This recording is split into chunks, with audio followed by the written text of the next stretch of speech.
គ្រូអាចជួយដល់មតិលើកទឹកចិត្តដល់និស្សិតដើម្បីឲ្យពួកគាត់ត្រៀមខ្លួនក្នុងការចាប់យកឱកាសការងារបានដែរទេអ្នកគ្រូចាចំពោះឱកាសនៅក្នុងការចាប់យកនៅការងារទី1គឺនិស្សិតគាត់ត្រូវតែផ្សារភ្ជាប់ខ្លួនឯងជាមួយនឹងឧស្សាហកម្មអញ្ចឹងយើងបានផ្ដល់ឱកាសឲ្យនិស្សិតទៅធ្វើ internship រយៈពេលយ៉ាងខ្លីបំផុតគឺរយៈពេល6ខែចាអញ្ចឹងនៅក្នុងកំឡុងពេលរយៈពេល6ខែហ្នឹងនិស្សិតអាចទៅធ្វើជា project ជាមួយនឹងរោងចក្រឧស្សាហកម្មឬក៏គាត់ទៅ adapt ខ្លួនឯងធ្វើជាអ្នក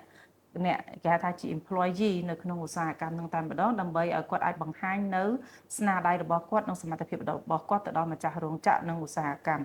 ហើយនឹងមួយទៀតនិស្សិតគួរតែក្រៅពីរោងចក្រឧស្សាហកម្មនិស្សិតគួរតែពំនាំនៅចំណេះវិជ្ជាខ្លួនឯងចំណេះដឹងរបស់ខ្លួនឯងដើម្បីបង្កើតជាអាជីវកម្មខ្នាតតូចនិងខ្នាតមធ្យមរបស់ខ្លួនឯងដើម្បីអាចកសាងនៅផលិតផលមួយដែលខ្លួនឯងចង់បង្កើតចា៎ចា៎គ្រូជាចុងក្រោយនេះខ្ញុំសូមគោរពអរគុណអ្នកគ្រូដែលបានចែករំលែកនៅចំណេះដឹងទាំងនេះទៅកាន់បងប្អូននិស្សិត